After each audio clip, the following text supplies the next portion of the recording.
Hey, so welcome to this video where we're now going to build our first page. So we're going to go through the JSON configuration files and look at the different parameters here. So there's an input JSON file path, page title, arrangement, colors, variables, and content. So let's start here. The import JSON file path. So if we open up our folder template and then head to config, there is our config home. So I'll open that with Sublime Text, and you can see it's the first row. And this is imports example.json. As you can see, if we go back to the template, open the folder called imports, and there's an example.json. So that's what we provide you just to get going. You can also open up the HTML reports guide vault in angles, which has got a markup and a timeline. So you can export that timeline as a JSON into the imports folder and save over example.json. Now, worth resaving this file every time, because then when you're working in the markup, it will then update live. So now if we head back to the config file, you can see that's the path that we used, imports example JSON. So it's relevant to the index.html file on this top level.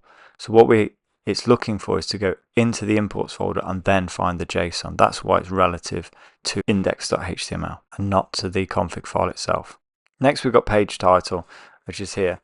Currently it says Fulcrum report. So if I show you on the report, you can see top left there on localhost.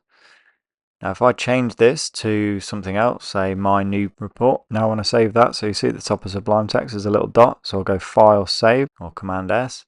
Now watch that dot in Sublime Text. There you go, turns to a cross, so that's saved. So now I just need to refresh this page where it says Fulcrum report. Now it says my new report. Now we'll move on to arrangement, and in this one we've got 2 rows and 1 column. You can see in the report on the left, Clips is row 1 and the matrix is row 2. So think of this like at a spreadsheet cell references, where they're named A1, B1, A2, B2. And here's some examples: 2 by 2, a 2 by 3, a 3 by 2, and a 3 by 3. You can also pass an array into this arrangement. Then you can split the rows and columns up more specifically. So for instance, like this is 1, 2, 2. 1, 2, 2 as you go down through each row. So 1 column and 2 columns. And this one is 3 rows and the columns are split as 3, 2, and 1. Now, like we saw earlier in the report, this is a 2, 1, 2 rows and 1 column. We can change this to 2 rows, 2 columns, so we get a 2 by 2 matrix. Refresh, and you can see it's made it sort of narrower. Now, if you right click and inspect element, it makes it easier to see. So here this is row 1. That's split up as A1 here and B1. And then you've got row 2, and then A2 and B2, like the cell references we mentioned. Let's see what happens when we go to a 3 by 3. So 3 rows, 3 columns, save, refresh. There we go. Right click, inspect. Let's check it out in elements. Row 1, expand that. There's our A1, B1, C1. Row 2, A2, B2, C2. And row 3, A3, B3, C3. Now let's take a look at colors. So you can define your own custom colors. Let's start by doing a copy, paste. We'll name this new color. Now what we're going to use is digital color meter. So then just pick some colors. This is an easy way of doing it. So let's grab that C3D4BE. C3D4BE. And then we can apply that to the data card here. New color in, save, refresh our report, and there's our new color. So you can also add transparencies as 7 and 8 in here. So 55 will be sort of halfway. These are all hexadecimal. So that makes it semi-transparent, or we could change it to 00 to be completely transparent. It's probably going to disappear because we've got white text. So let's change that to black and refresh. There you go. So it's completely transparent background now. We don't need it, so let's remove it. There you go. So now we'll have a look at the variables. And this is the section where we actually count from our timeline. If you go to angles, you can see here that we've got my clips and your clips, 11 and 8 as the count for those. So we're going to bring that into the report. So firstly, we'll use the count clips function. So copy and paste this first line, and we're going to rename that my clips, and then just change what it's looking for, in this case my clips. Copy and paste again, and this time we'll do your clips. This bit doesn't really matter what you call it, it's just what you're going to use later in the content section.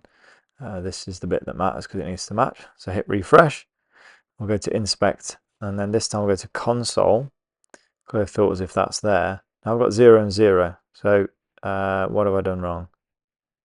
Obviously it needs to be my space clips with capital M and C, not my underscore clips. It's good that you can see that kind of thing. My clips and your clips. So save that, refresh, and there you go, 11 and 8. So this section is the content section, and this is where we actually put some things onto our page. Let's start by copying our clip total card and rename it my clips total. And then this is the title, so my clips, and then this bit needs to match the variable name because it's going to read the variable in, so we'll paste that across. Now you see how that clip total one's the same? That matches. So I'm going to pop this into B1, I think, over here, rather than the A1 where the current one is.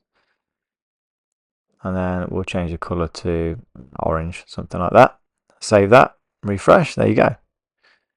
We need to add your clips, so we'll do another copy and paste here. Change this to your clips total. That name doesn't massively matter, it's just as long as it's unique and no spaces. Title with your clips, and then this we're going to do to match, so your clips count, make sure that matches again, so we're using the right variable. I'll put beneath this in B2 and red, why not? Refresh, there we go. Now just to finish off, what I'm going to do is show you some other functions that you can add to this content section. So I'll come to use create image in a second, but you notice that there's lots of others that you can use, and this is definitely the place to come to use them. So just copy and paste the example section, obviously read what it's about, but copy and paste this. We're going to put this image in. So I've already got an image in here called Fulcrum FC PNG.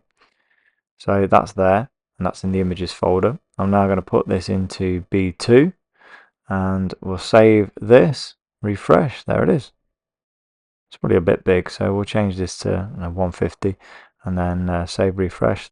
There we go, that's better. So quick recap, we've added a JSON file path, we've added a page title, we've set up our arrangement, we've added our own colors, we've created some variables, and then we've added that to some content on our HTML report page.